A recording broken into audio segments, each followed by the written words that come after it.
Cass, do you know what it's like for Nick when he's in with these companies that have leveled up and they're about to sell, and they bring Nick in and they go, Nick, you've been a big part of our growth here. We have something for you. And Nick's like, is it a big bag of money? And they go, do you like the Lego Death Star?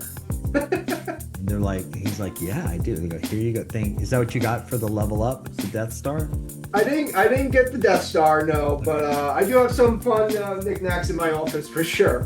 What's the frozen Mortal Kombat guy? I can't remember his name. That's Sub-Zero. Sub-Zero. Is the frozen Mortal Kombat. I'm a Raiden guy myself, so I got Raiden up there. The God of Thunder and Lightning. So yeah. Got it. Okay, Cass, please center me. I know the toys are a distraction for you. They are.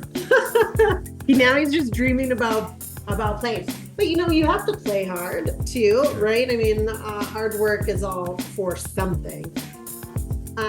Nick, one thing I've noticed is that number one rep at Datto, like 2,000% growth or huge X growth at Quark, right?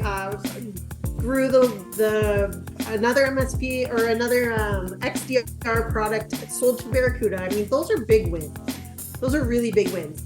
So, what's the pro tip? Sounds like you had a playbook for this. If you pull something out of your pro tip, like a pro tip out of your playbook for us. Yeah, so a pro tip, a favorite hack, and it's really not that hard to do. It's something that I started doing, 15 years ago. Every single person that I have an interaction with, a demo with, a call, a follow-up call, if they bring someone onto the call, I always add them on LinkedIn, right? It doesn't matter if they're a current customer, if they disqualified us, if they said, go away, we don't want to buy your services, you're not a fit. Just because they're not a fit for you now doesn't mean that they won't be a fit for you in the future, or maybe at your next job, right? So it never hurts to have those types of contacts and connections out there in your sphere of influence, seeing the latest content that you're posting on LinkedIn, whether it's a blog post or a video or a webinar or a press release or something along that nature. Right now, I have over 10,000 contacts connected with me on LinkedIn, and most of them are managed service providers. Over 10,000 of them said yes when I added them as a connection on LinkedIn. And how did I get there?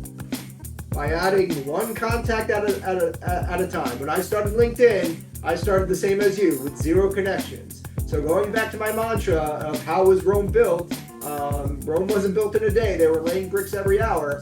Adding someone on LinkedIn is like adding a laying down a brick, right? You get there one brick at a time, one connection at a time, and that's really going to expand your networking opportunities for the products and services you look to sell in the future.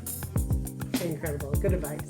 All right. So I made a lot of Lego jokes and Mortal Kombat jokes, but those jokes aside, as a guy that's been there, what's the number one thing that you wish somebody would have told you earlier? So if you could go back 10 years, I asked this of Andrew Moore, if you go back 10 years, maybe 15 years, little Nick Wolf, what advice would you give little Nick Wolf?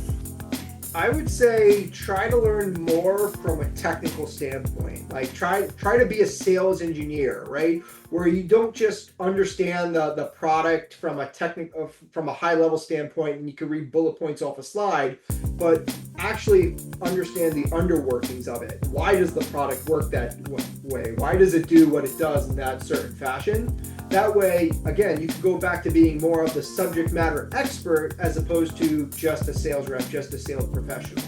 And me, I am not the smartest guy in the room. I'm not the smartest guy in the room, but I am a good sales professional and subject matter expert where I can be. But if I could really understand the in-depth technical knowledge, that's something that, I try to do on a daily basis. I'm not that tech savvy, but I try to do better every day. So hold on, I want to just play it out a little bit more. I'm going to be young Nick Wolf. I don't want to learn the technical stuff. That stuff's hard, man. I just want to learn the overview. Old future Nick, what would you say then? Well, it's like playing Mortal Kombat and not knowing the combination to do the fatality code, right? Oh, he brought it in. Mic drop. I love it. It's more than button mashing. It's knowing the combination to actually execute in a superpower mode. what is it? XXY? No. Up, down, left, right, XXY. We're getting in our Gen X world here. We got to be careful. I was a teching guy anyway. Go ahead. Do you have a final question, Cass? Yes, Nick, final question. You know, we only have one life to live here, at least on this earth this time, okay? Depending on what you believe. What's one thing that you want to be remembered for? I guess I would say honesty, right? Like, I don't want to be recognized as like the sleazy sales rep, right? Like, oh, Nick became the top rep at Datto because he was, selling X when the product only was really doing Y, right? I want to be remembered for honesty, that if Nick sells a product, if I sell a product, it's actually providing value to the business owner. And I've been extremely fortunate enough that by following this mentality, a lot of my customers have been following me along my journey, right? I had a lot of Datto customers back in the day, 750 MSPs, and when I changed gears and joined the new organization, I didn't reach out to them. I can't reach out to them, but a lot of them reached out to me and said, hey, I see that you're now at Scout. I see that you're now at Cork. I see that you're now at Hook, right? So having repeat customers follow me on my journey, whether I'm selling business continuity solutions or cyber warranties or security awareness training, has been really heartfelt and warming to me, because they reach out to me via email. They'll tag in some of their teams and say, hey, if this product is good enough for Nick, it's good enough for our MSP, let's book a demo, let's discuss pricing. So I'd say honesty is really what's going to take any sales professional to the finish line.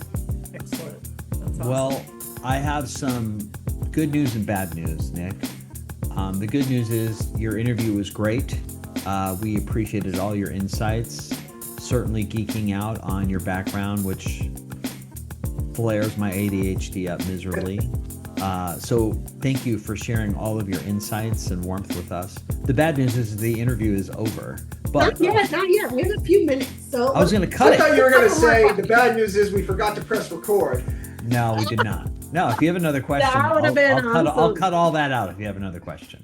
Yeah. So just one more question. I mean, where are you? I guess maybe two more questions. Where do you want to grow from here, Nick, in your career? Like from a leadership perspective, what is it that you still want to do? What's next?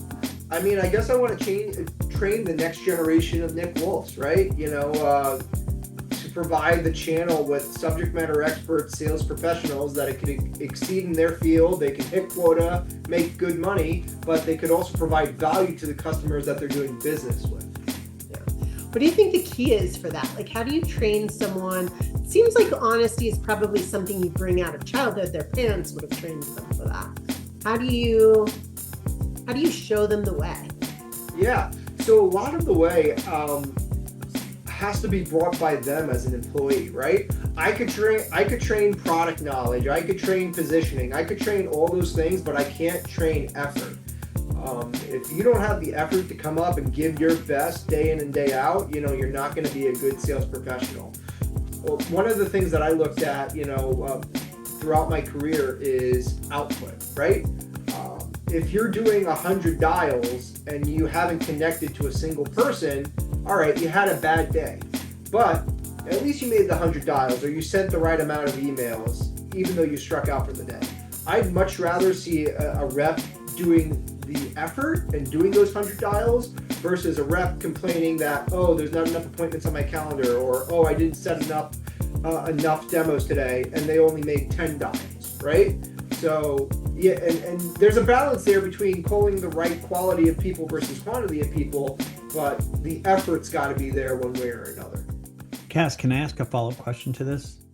Yeah. What would you say to a rep that doesn't put in the dials, but he is willing to build a LinkedIn and YouTube platform interview show in lieu of those dials, and then also the shorts that he makes in the first week get over 1,000 views? What would you say to that rep? I would say that's pretty successful, right? Holla! But there's a but. Let's hear it. Oh, what? Nick had a but. No, I mean, there's different ways to measure success, right? If you make 0 dials, but you post some really engaging content on LinkedIn that leads to a demo getting booked or a deal getting closed, that's success. If you've never had a LinkedIn profile at all and you do 50 tiles and that results in 5 demos and 3 sales out of those 5 demos, that's equally as successive. Gotcha. So I still feel like ultimately, I what won in matters this. is you hit your number, and the bricks on the road to building Rome is whatever it takes. You don't Yes. care what the bricks are as long as the bricks are being laid. As long as the bricks are being laid in an ethical and honest way, yes. Right.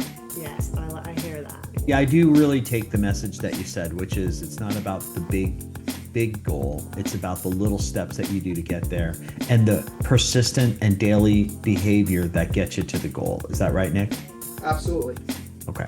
Well, thank you for coming on Locked into Leadership. We will now give you what you so deeply deserve, a round of applause. Come on, Cass. Great job, Nick. So no Lego set? No. I was Well, told there would be a Lego set. Who told you that?